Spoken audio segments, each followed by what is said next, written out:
Beranjak ke topik seputar pilkada, saudara. Capres pemilu 2024 Anies Baswedan mempertimbangkan semua dukungan yang mendorongnya untuk kembali maju dalam pilkada Jakarta November nanti. Anies menjawab kemungkinan dia kembali maju di pilkada Jakarta usai bertemu dengan warga dan tokoh masyarakat di Aceh. Soal rencana sejumlah parpol yang akan mengusungnya di pilkada Jakarta, Anies mengatakan semua panggilan tugas akan dipertimbangkan secara serius untuk selanjutnya akan diputuskan. Nama Anies masuk kembali dalam bursa calon gubernur Jakarta setelah sempat disinggung oleh petinggi Partai Nasdem dan PKB. Semua yang sifatnya panggilan tugas itu selalu dipertimbangkan dengan serius. Dan kami pertimbangkan semua panggilan tugas itu dengan serius. Dan kemudian nanti kita ambil keputusan. Sementara itu PKB sejauh ini masih menggodok sejumlah nama bakal cagup Jakarta termasuk Anies Baswedan. Ketua Umum PKB Mohaimin Iskandar mengatakan partainya masih belum memutuskan nama kandidat cagup Jakarta.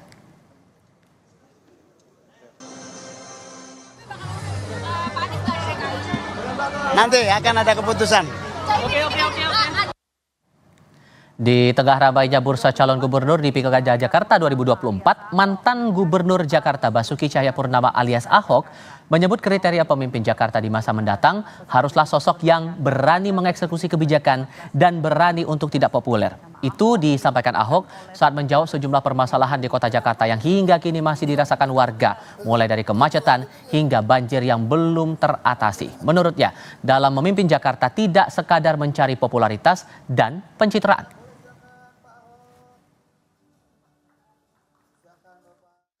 Yang paling penting bagi saya bukan kajian-kajian. Kita tahu terlalu banyak. Yang paling penting Anda berani eksekusi nggak? Kadang kita tidak populer. Tapi demi untuk Jakarta lebih baik, popularitas itu tidak penting. Hanya sementara kalau popularitas hanya pencitraan. Bagi saya yang paling penting adalah melakukan eksekusi sehingga kita meninggalkan legacy. Bahwa yang kita kerjakan itu ada.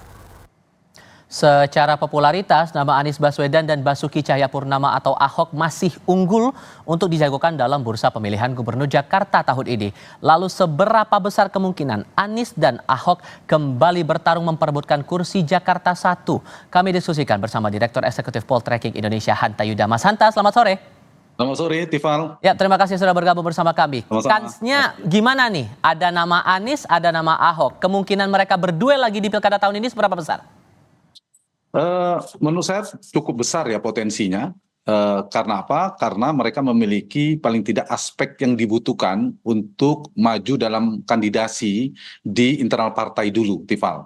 Misalnya satu, pasti setiap partai politik yang diukur adalah potensi elektabilitas, yaitu berdasarkan data survei. Nah, kalau dilihat dari data dukungan elektabilitas, maka keduanya masih punya basis. Data kami di Poltreking Indonesia misalnya itu menunjukkan Pak Anies, Pak Ahok itu masih kandidat yang potensial, punya basis yang cukup kuat. Di luar ada nama-nama baru seperti Ridwan Kamil dan sebagainya.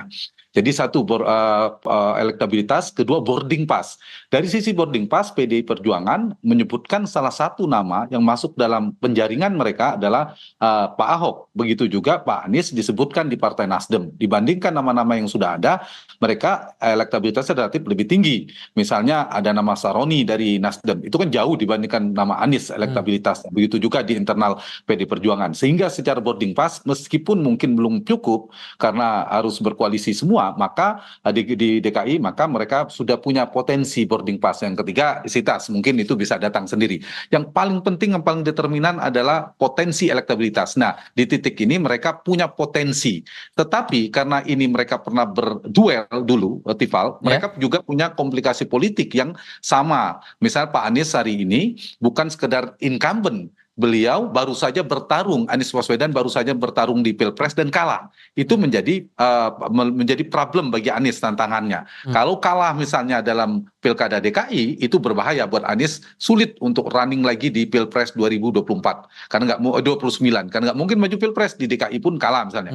Yang kedua, kalau Anies bertarung lagi dengan kendaraan Nasdem dan PKB, dan kita tahu Nasdem dan PKB sekarang mendekat merapat ke Prabowo, mereka misalnya berhadapan-hadapan, itu menimbulkan komplikasi politik juga. Nah, ini yang saya kira harus dihitung oleh Anies Baswedan. Ditambah ada figur-figur yang lainnya.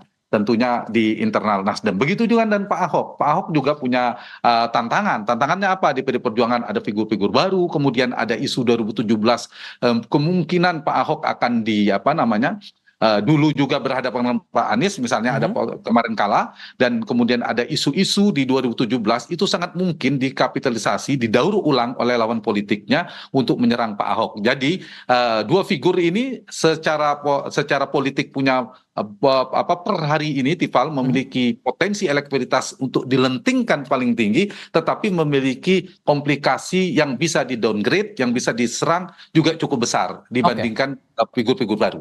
Oke, tapi kalau kita melihat juga dari hasil perolehan di DPRD DKI Jakarta, PKS nomor 1, kemudian PDIP, dan disusul nomor 3 Gerindra. Kita juga paham ada arah-arah untuk partai-partai tertentu mengusung nama-nama lain selain dua tokoh tadi begitu. Untuk kendaraan politik masing-masing ini kansnya sebagaimana? Untuk Anies bagaimana? Untuk Ahok bagaimana? Iya, kendaraannya mereka masih punya potensi, tapi mereka bertarung dengan nama-nama lainnya. Misalnya kalau kita bicara kandidasi parpol, pertanyaan Tifal tadi itu tidak bisa lari dari peta politik nasional per hari ini. Jadi koalisi politik nasional itu akan mempengaruhi peta koalisi di Pilkada DKI. Karena apa? Karena nilai strategisnya sangat tinggi. Karena Pilkada DKI ini menjadi eskalator Pilpres nanti di 2009. Terbukti Pak Jokowi dan Pak Anies menjadi kandidat. Karena itu nanti peta nasional siapa yang akan merapat ini berpengaruh, Tifal. Maksud saya begini.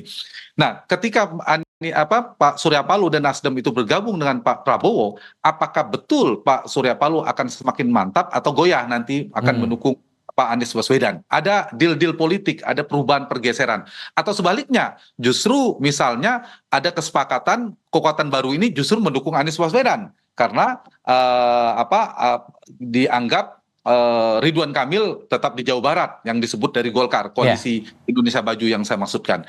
Jadi dari sisi parpol mereka punya kebutuhan memang mencari figur kuat, rival.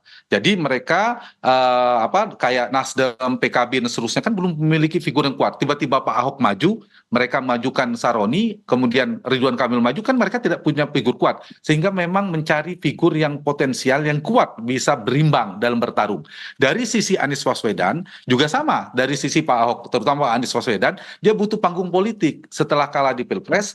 Panggung politiknya apa? Apalagi kaki politik narasi perubahannya kan patah ketika partai-partai pendukung koalisi perubahan terindikasi kuat kecenderungannya, tendensinya akan bergeser bergabung dalam pemerintahan. Jadi saya kira ini akan menjadi pertimbangan bagi Anies Baswedan membutuhkan kendaraan politik. Jadi masing-masing partai untuk DKI ini poin saya sangat bergantung dinamikanya dengan pergerakan politik nasional. Peta politik nasional akan terrepresentasikan, akan paling berpengaruh pada Pilkada DKI, kemudian Pilkada di Pulau Jawa, barulah Pilkada di luar Jawa. Jadi semakin strategis nilai politiknya, maka semakin besar daya cengkraman elit partai di nasional. DPP-nya sangat fokus pada pilkada tersebut. Tapi kalau pilkadanya jauh, nilai strategisnya sangat rendah, mungkin tidak taruh digubris. Kenapa? Dari sisi gengsi politik, dari sisi nilai strategis Pilpres, dari sisi lumbung politik, dan lain sebagainya akan menjadi pertimbangan pilkada tersebut. Selain dua nama tadi, apakah ada nama potensial yang kayaknya akan jadi lawan politik yang cukup kuat juga untuk Pilkada DKI nanti? Di Jakarta saya membaginya dalam 3 kategori per hari ini berdasarkan data Tifal. Ada kandidat kuat, yang kedua kandidat potensial mungkin dia akan kuat sekarang belum kuat, atau kandidat standar. Kita tidak bicara pada kandidat standar. Nah, kandidat kuat per hari ini ada 3. 2 nama lama yaitu Anies Baswedan, yang kedua adalah Pak Ahok, Basuki Cahayapurnama, yang ketiga ada nama baru yaitu Pak Ridwan Kamil. Tetapi Ridwan Kamil kan belum tentu maju di Jakarta. Ridwan Kamil masih mungkin maju di Jawa Barat lagi.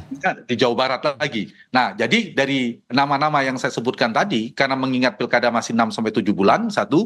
Yang kedua, dinamika peta politiknya masih mungkin berubah. Yang ketiga, apakah Pak Anies dan Pak Ahok akan maju atau tidak. Maka berdasarkan 3 basis itu, maka per hari ini kita belum terlalu cepat menyimpulkan siapa kandidat terkuat.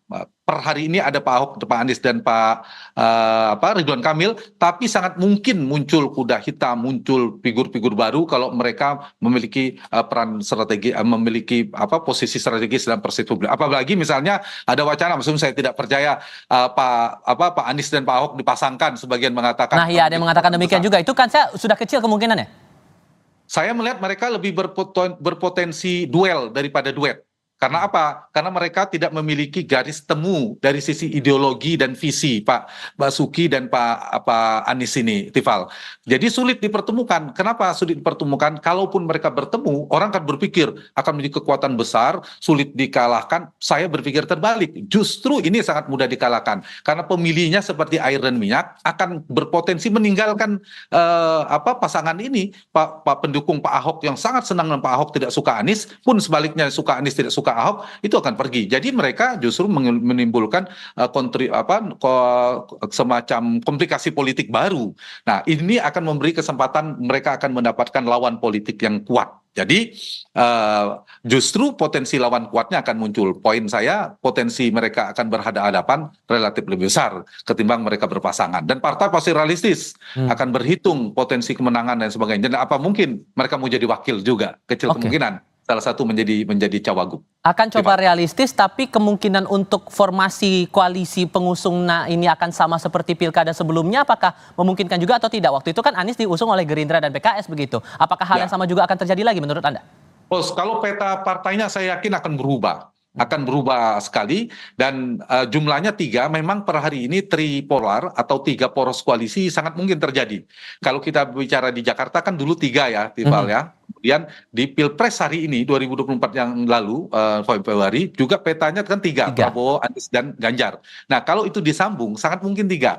Karena itu saya mewakili per hari ini muncul misalnya dari koalisi 03 yang paling utama partai LPD Perjuangan yang kuat ada nama Pak Ahok. Kemudian ada nama Bu Risma, ada nama Pak Basuki, Menteri yang juga sempat disebutkan dan lain sebagainya. Nah, kemudian dari katakanlah dari kelompok itu artinya bukan Gerindra dan PKS lagi yang bersama, sudah peta berubah. Nah, Anies, meskipun PKS mengatakan tidak Anies, tapi kita kan sangat mungkin 01 Anies diusung oleh PKB, oleh Nasdem dan PKS misalnya. Nah, itu namanya Anies paling kuat. Meskipun ada Saroni, ada PKS mengeluarkan nama Sohibul Iman dan Mardhani Alisera dari PKS-nya. Kemudian Nasdem ada Saroni. Tapi Anies lah yang paling kuat dari kubu ini. Lalu di kubunya Prabowo, kalau kita lihat dari Golkar, PAN, Demokrat, dan satu lagi Gerindra, ini nama dari Golkar yang paling serius kalau tidak pindah ke Jawa Barat, yaitu namanya Ridwan Kamil. Meskipun di Golkar ada nama lain-lainnya, tapi dibandingkan Zaki, dibandingkan Erwin Aksa, saya kira secara potensi elektabilitas jauh ya dibandingkan dibandingkan Ridwan Kamil. Jadi kalau ditarik 3 sumbu itu per hari ini, sebelum kita misalnya mengotak-atik, kita lihat saja peluang paling besar sekarang aja. Maka ada 3 figur yang kuat. Terlepas mereka akan diusung atau tidak oleh partai, ada nama Ahok yang terkuat, ada nama Anies yang terkuat, dan ada nama Ridwan Kamil yang terkuat. Nah, itu 3 kandidat terkuat di Pilkada DKI berbasis pada poros koalisi yang memunculkan mereka. Semuanya masih dinamis ya, masih belum ada ini karena jaraknya juga masih terbelah cukup lama menuju ke Agustus untuk pendaftaran. Baik di kandidasi partai masih dinamis maupun di persepsi publik. Soal winning the election, kampanye politik juga masih mungkin berubah dan akan muncul nama baru masih cukup potensial. Itu data Mas Hantayo, terima kasih untuk perspektifnya dibagikan bersama kami kali ini. Selamat sore, Mas.